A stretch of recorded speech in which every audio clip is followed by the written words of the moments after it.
Hey there guys, what is going on? We've got something a little bit different for you here today. We've been making the best class setup videos for a little while now, but I wanted to present something a little different. This video was recommended to me by Tim McKinnon in the comments, and I do massively appreciate that particular comment because it did present to me something fairly interesting. Basically what we are doing here today is presenting the top 5 most overpowered weapons in class setups in Cold War at close range. This is going to extend into a little bit of a series where we do mid-range, long range and stuff like that. But today we are exploring the close range styles of Call of Duty. This is mostly going to feature SMGs and assault rifles for the most part. We sort of are skipping over the shotguns a little bit, which is unfortunate, but they aren't really main primary weapons that you'd use all the time. Just before we do get into the top 5 most overpowered close range class setups in Cold War right now, make sure you hit that subscribe button with those notifications turned on. I massively appreciate it and it really does help me out. We are looking for about, I think it's 150-ish subscribers for 5,000. So if you could help me achieve that goal, that would be absolutely fantastic. So let's talk about the close range powerhouses in this game right now. So my criteria for this list is actually fairly simple. All we are after is the best close range weapons in the game. And that is going to result in weapons that give us very, very fast time to kills up close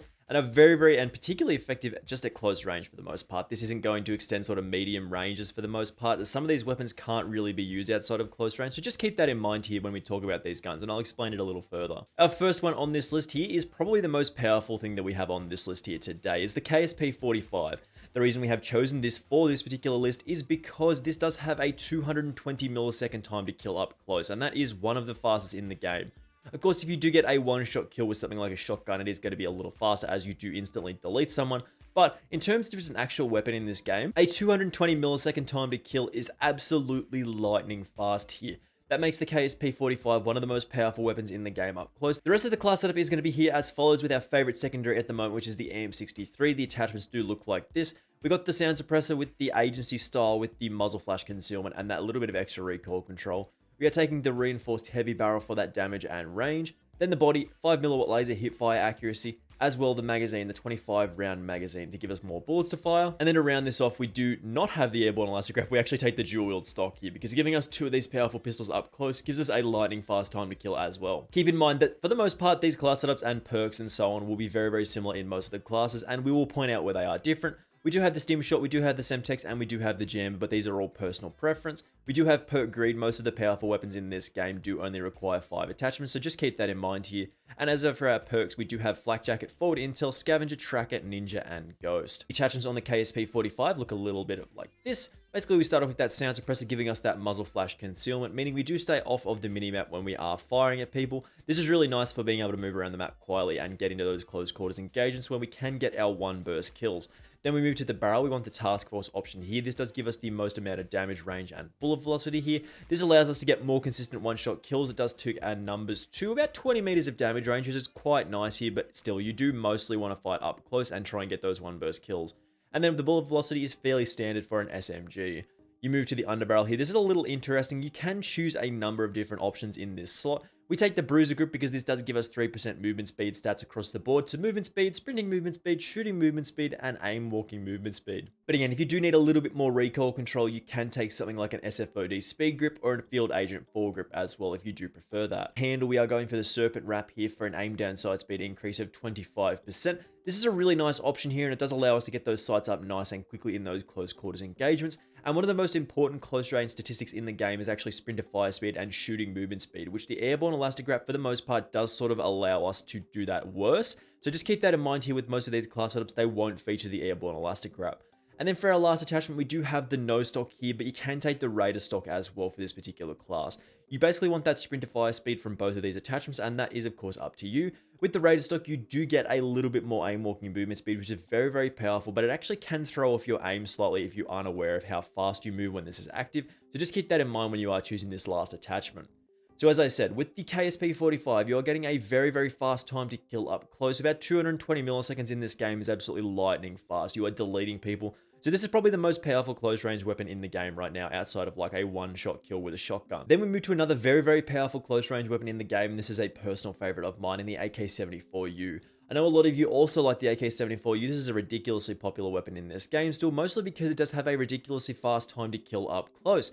Again, the damage ranges on this thing aren't fantastic anymore. They used to be absolutely insane, and now they're about 12 meters or so in terms of damage range at that very fast time to kill. Outside of those distances, it can struggle a little bit, but you're still going to get relatively good time to kill, so Just keep that in mind with this thing. This thing does absolutely beam people up close, though. I think it's close to 260 milliseconds for a time to kill up close, which is really, really fast as well. The rest of the class setup, again, is going to be very, very similar to how we have presented the KSP. You can take whatever secondary you do prefer.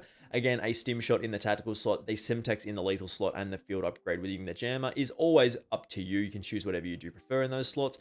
Again, we do have 5 attachments on this class setup, so perk greed is something that we go with here. And our perks, Flak Jacket, Forward Intel, Assassin, Scavenger, Ninja, and Ghost here. Just keep those in mind. You can pick and choose as you do prefer. So as I said, our attachments with the AK74u are all designed around excelling at close range. That's what this video is about. So we're going to start off with the muzzle here in the Spetsnaz compensator. This does give us 12% increase to our vertical recoil control. This does help keep those shots down. Now, the interesting thing about the barrel attachment here is the task force. We do get a damage number of 41. If you add a headshot or 2 headshots into the mix rather, basically you're getting a 3-shot kill with this thing. That's just how the damage numbers balance out with the headshot multipliers in this game. If you are getting a 3-shot kill in this game, you are absolutely deleting people with the AK74u, so just keep that in mind here. This does take our effective damage range to about 11 meters or so. As I said, the damage range on the AK74u is not what it used to be, so it can struggle a little bit at those medium to longer distances, but we're really focusing on close range here today, so 670 meters of bullet velocity is really, really nice here as well. Then moving on, we do have the underbarrel here. We are taking the Spetsnaz speed group for this 3% increase to our sprinting movement speed, as well as 18% increase to our horizontal recoil control. This does keep us on target here, as well as give us a little bit more movement and mobility moving around the map here. Then we move to the handle. Again, a serpent wrap is a great option to get those sights up nice and quickly. And as I said before, we aren't taking the Guru Elastic Wrap on most of these classes. And then lastly here, we do have the KGB skeletal stock for a sprint to fire speed increase of 30% and 10% aim walking movement speed. Basically, this rounds off our class setup by giving us more sprint to fire speed, and aiming down sight when we move around quite quickly is quite important at close range. So again, you throw in those headshot with this thing and it absolutely deletes people up close, but really the time to kill up close is really, really exceptional with the AK74u, so just keep that in mind here. Moving on here, we do have a weapon that isn't really favored by me, but is still quite powerful in this game. It does have a fire rate of about 1111 rounds per minute, which is absolutely lightning fast in this game, and that is of course the MAC-10 here. Now, the MAC-10 is a little bit different in terms of its class setup, in which you can't really put together a decent 5 attachment class setup for this thing, because you do need a large magazine. You do need really, really exceptional recoil control in 2 attachments, as well as having a fast aim down sight speed, and then a grip to remove the bars off the back of it. It just gets a bit messy here. The class setup is a little janky. Again, you can take whatever preferred secondary you want here. We've got the knife, but again, choose whatever you do prefer in this slot. The stim shot, the Semtex, and the jammer are again all up to you. You may notice that we only have 3 perks here. As I said, we only have to take 8 attachments on this thing because it is a little janky in terms of class setup. So we are taking Gunfighter, and our perks for Gunfighter class setups are usually Flak Jacket, Scavenger, and Ninja here. So the attachments on the MAC-10, again, this does have a very, very fast time to kill up close, and that is really all the MAC-10 can do. If you do try and fight at those medium distances or longer distances with the MAC-10, you are absolutely going to be on struggle street. It is tough times with that at longer distances.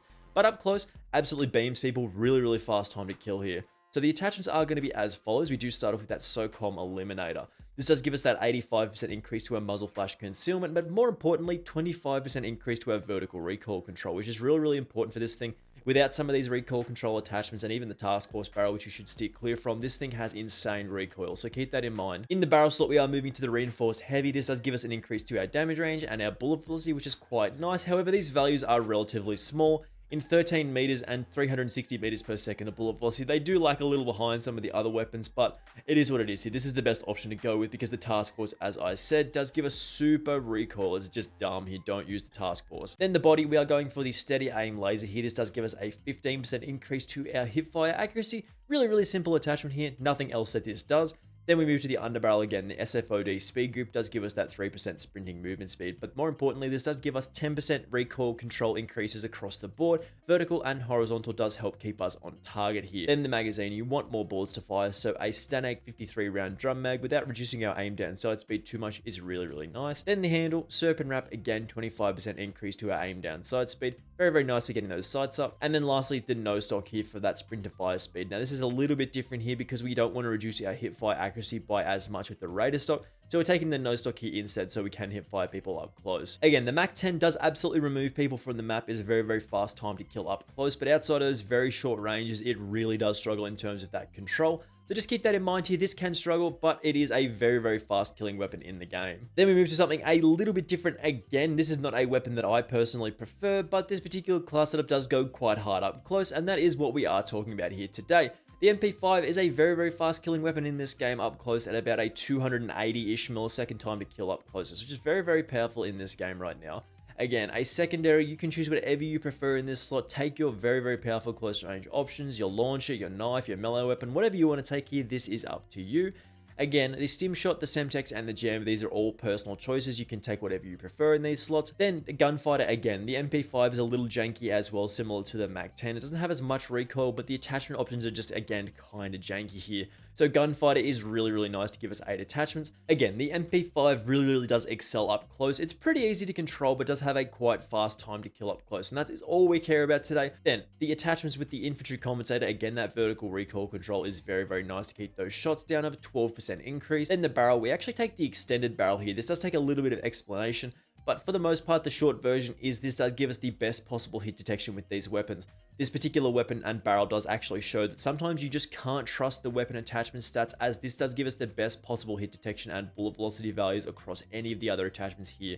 So just keep that in mind. The extended barrel is the one that we go with, but I'm sure this is bugged, so when they do fix it eventually, the reinforced heavy or the ranger or the task force are going to be quite good options. Then in the body, again, we are going for a steady aim laser here. This does give us an increase of 15% to hipfire accuracy up close. Then the underbarrel, again, a bruiser grip for 3% movement speed stats across the board to movement speed, shooting movement speed, sprinting movement speed, and aim walking movement speed. Then the magazine, because we do need more bullets to fire with this thing, it does absolutely hose through its ammo, so 40 round drum mag is a base place to start. And if you feel like you need more or a faster reload speed, speed mag, drum is always a good option as well. Then the aim down sight speed increase from the serpent grip is very, very important for this weapon, getting those sights up nice and quickly. And then we finish this off with the Raider stock here for that sprint to fire speed and aim walking movement speed as well. Is very, very important to round out this class setup. This does reduce our hipfire accuracy, but we do have that laser to help it out, but you can take the no stock if you prefer that. So again, the MP5 does absolutely laser people up close as well. It can struggle a little bit out of like 11 to 15 meters. Like outside of those distances, it can be a little rough sometimes, but it's still a decent weapon in this game and is really, really excellent up close. So just try this out if you haven't already done so. Now, the last weapon that we do actually have on this list is something that is a little different here. Now, this is a weapon that does have a 300 millisecond time to kill. Normally with a different class setup, this does have a 300 millisecond time to kill out to 70 meters. But we are actually kitting the AK47 here today to more fight at close range. As I stated, a 300 millisecond time to kill in this game is a excellent statistic that you do really want to achieve. This is really designed around fighting up close, but again, the attachments we're going to go over in a little bit, just a second. The AM63 in the secondary slot is my favorite option at the moment, but again, choose whatever you do prefer in this slot. The stim shot, the semtex, the jammer here, these are all important options that are all up to you. The wildcard, again, perk greed, we do not need 8 attachments on the AK47 here. This thing is an absolute laser beam, kills people super quickly up close, and is a very, very powerful weapon, so we don't need 8 attachments here. And those 6 perks here are as follows, with flak jacket, forward intel, assassin, scavenger, or tracker, and ninja and ghost here. So again, this is normally not a weapon that we would use up close, but because we can kit this out very, very well for hit detection up close, those damage ranges not really super important if you are playing on those very close range maps. So we start off with the suppressor here. This does give us a 100% increase to our muzzle flash concealment. We do lose some range and bullet velocity here, but take a look at these stats. We do have 33 meters of damage range, which is quite nice here. And if we are fighting up close to medium distances, that is more than enough here. This can struggle outside of those distances. And we do have 1300 meters per second of bullet velocity, which is absolutely lightning fast, and that is mostly attributed to, of course, our Liberator barrel here. But because we are fighting up close, we want as much bullet velocity, as fast hit detection as possible. So this option does give us, as I said, 1300 meters per second of bullet velocity, which is really, really fast here. Then we move to the underbarrel for a 5% increase to our sprinting movement speed from the Spetsnaz speed grip, as well as 15% increase to our recoil control. Does keep us on target. Handle, again, serpent wrap, aim down sight speed of 25% is very, very important to get those sights up nice and quickly. Now, the last attachment here is a little bit different, and this is a personal choice up to you, so choose this as you do prefer. KGB skeletal stock is the one that we go with at the moment for a sprint to fire speed increase of 30%, as well as 40% aim walking movement speed. But if you are thinking that you need more bullets with this thing, you can drop off the stock here and take a magazine, something like a 40 round mag, a 50 round mag, whatever you prefer. If you feel like you need more bullets, feel free to take that, because you can be fighting up close more often than not here. So again, that is going to wrap us up here with our top 5 most overpowered class setups at close range in Cold War Season 3. Now, these weapons might change as balance changes do happen in the new season, and this is a little late to be doing something like this, but in the new season, we are going to be making videos very similar to this, and we'll try and cover mid-distance, small distance, and long distance as well. So just keep an eye out for that. If you do want to see those videos and you do want to see other Season 4 content coming up very soon, make sure you do hit that subscribe button with those notifications turned on. I do massively appreciate it, and it really does help me out. We are, of course, looking for about 150 subscribers for 5,000, which is an absolutely insane number to hit. So if we could do that, that would be ridiculous. So again, thank you very much for watching this one. I do massively appreciate it, and I will see you in the next one. Bye!